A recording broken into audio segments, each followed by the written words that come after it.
بسم اللہ الرحمن الرحیم۔ السلام علیکم ورحمۃ اللہ وبرکاتہ۔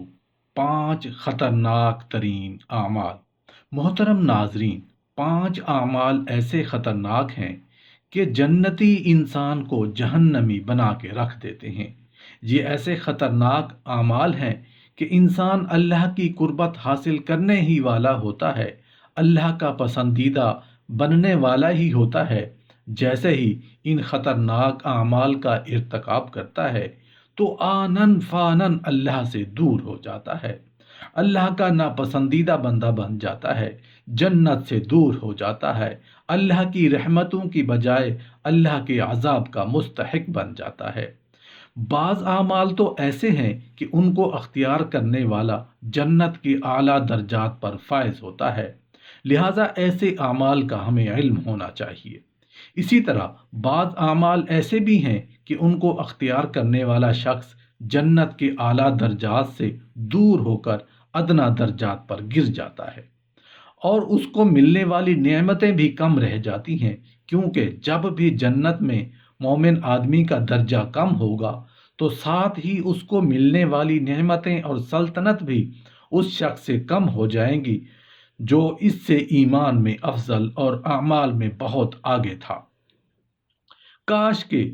آپ ان اعمال پر بھی غور کریں جو جنت میں مومن آدمی کے درجات اور انعامات میں کمی کا باعث بن جائیں گے۔ لوگوں کو ان اعمال سے علل اعلان آگاہ کرنا چاہیے تاکہ ہم خود بھی ان اعمال سے پرہیز کریں اور ہمارے علاوہ دوسرے لوگ بھی ان سے بچ جائیں۔ اور وہ یا تو ایسے اعمال ہیں جن سے منع کیا گیا ہے لیکن ہم انہیں اختیار کیے ہوئے ہیں، اور پھر بعض ایسے اعمال ہیں کہ ان کے کرنے کا حکم دیا گیا ہے لیکن ہم انہیں چھوڑ بیٹھے ہیں۔ اس سلسلے کا پہلا عمل کہانت اور شگون لینے جیسا عمل ہے۔ چنانچہ سیدنا ابو درداء رضی اللہ عنہ سے روایت ہے کہ بلا شبہ رسول اللہ صلی اللہ علیہ وآلہ وسلم نے ارشاد فرمایا، جو شخص کہانت کے فعل کا مرتکب ہو یا تیروں کے ذریعے قسمت معلوم کرے یا برا شگون لیتے ہوئے سفر سے واپس پلٹ آئے تو وہ کبھی بھی اعلیٰ درجات کو نہیں پا سکے گا۔ شرک کی بعض ایسی صورتیں ہیں کہ ان میں بعض جاہل لوگ ملوث ہیں، اور یہ ایسے اعمال ہیں جو اللہ کے اسماء و صفات پر ایمان کے منافی ہیں، جیسے اللہ پر توکل کرنا، اللہ کے علاوہ کوئی نفع اور نقصان نہیں کر سکتا، اور اللہ جل شانہ کے علاوہ کوئی غیب بھی نہیں جانتا۔ کہانت کا مقصد مستقبل میں واقع ہونے والی غیب کی چیزوں کے متعلق خبردار کرنا، راز بتانے کا دعویٰ کرنا اور پوشیدہ چیزوں سے آگاہ کرنا ہے۔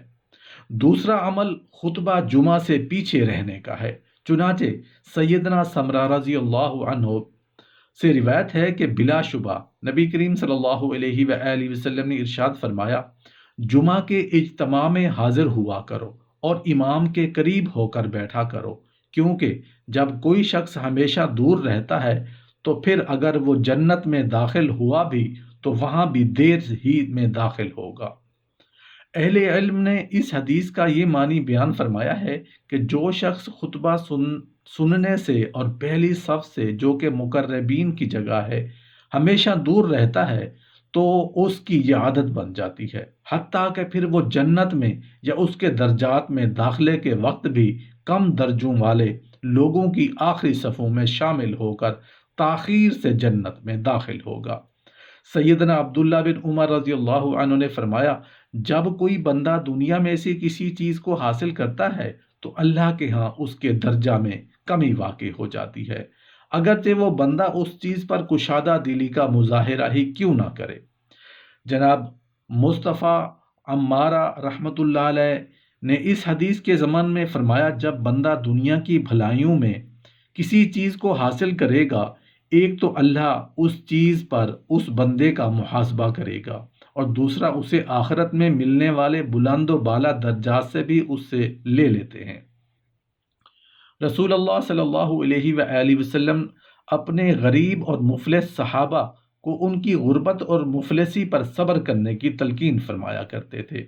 ان کے معنوی ضروریات سے ان کا مورال بلند کرتے اور انہیں اس بات کی خوشخبری دیتے کہ ان کی اس دنیوی حالت پر کے بدلے میں ان کے لیے جو اللہ کے پاس اجر و ثواب ہے وہ بہت بہتر ہے۔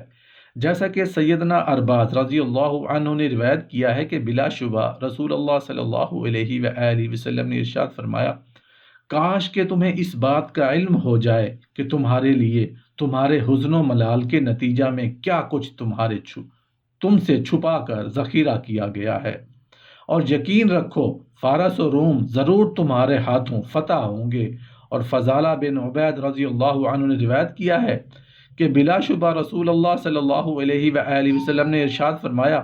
اگر تمہیں علم ہو جائے کہ اللہ کے پاس تمہارے لیے کیا کچھ ہے تو تم اس بات کو پسند کرنے لگو کہ تمہارے فاقہ اور محتاجگی میں اضافہ ہی ہو جاتا ہے۔ جو شخص اس دنیا میں شراب سے توبہ طائب نہ ہو، وہ اگر جنت میں داخل ہو بھی گیا تو جنت کی شراب سے محروم رہے گا، بلکہ جہنم کی آگ کے عذاب سے اسے سزا ملے گی۔ چنانچہ سیدنا عبداللہ بن عمر رضی اللہ عنہ سے روایت ہے کہ رسول اللہ صلی اللہ علیہ وآلہ وسلم نے ارشاد فرمایا، جس شخص نے دنیا میں شراب پی لی پھر اس سے توبہ نہ کر سکا تو وہ آخرت میں اس سے محروم رہے گا۔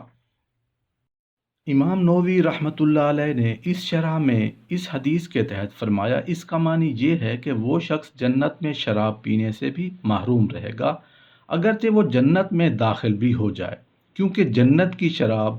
بہت عمدہ اور نفیس ہے، لہٰذا اس نافرمان کو اس دنیا میں شراب پینے سے روکا گیا، اور یہ بات بھی کہی گئی کہ وہ جنت میں جا کر اس کی چاہت اور طلب ہی نہیں کرے گا اگرچہ اسے یاد بھی کروا دی جائے، اور یہ اس کے حق میں بہت عمدہ نعمت کا ایک نقص ہوگا جو شراب نہ پینے والے کو اس سے مقدم کر دے گا۔ علامہ ابن حجر رحمۃ اللہ علیہ نے نقل کرتے ہیں کہ جنت میں شراب سے محرومی کا مطلب یہ ہے کہ اسے جنت میں داخل ہونے سے ایک مدت تک کے لیے روک لیا جائے گا، اور یہ اس وقت تک ہوگا جب تک اللہ اسے سزا دینا چاہے گا۔ ہمیں اس بات کا علم ہونا چاہیے کہ بندے کو جنت میں اعلیٰ درجات سے محروم کرنے والے اکثر امور میں ایک امر بندے کا بے فائدہ کاموں میں اپنے اوقات کو ضائع کرنا ہے۔ حقیقت میں وقت کو ان اعمال میں استعمال ہونا چاہیے جن کی وجہ سے درجات بلند ہوتے ہیں۔ اللہ تعالیٰ آپ پر رحم فرمائے۔ آپ غور کریں کہ جو لوگ اللہ کی نافرمانی میں اپنا وقت ضائع کرتے ہیں اس کی کیا صورتیں ہیں۔ صرف یہی نہ کہ لوگوں کی عزت و آبرو کے متعلق باتیں کر کے لطف اندوز ہونا، یا فلموں اور سلسلہ وار پروگرام کے سامنے بیٹھنا، یا خلائی چینلز کے سامنے لمبا وقت بیٹھے رہنا، ایک چینل سے جی بھر جائے تو دوسرے چینل کی طرف رخ کر لیا، اور یوں ہی اپنی خواہشات کو بھڑکاتے رہنا اور اپنی آنکھوں کو ان چیزوں سے راحت پہنچانا جو قیامت کے دن ان کے خلاف ہی گواہی دیں گی۔ پھر اس سب کے بعد حسرت و ندامت اور جہنم کی آگ میں عذاب کے علاوہ، اور پھر جنت میں نعمتوں اور درجات کی کمی کے علاوہ اور کیا باقی رہ جاتا ہے۔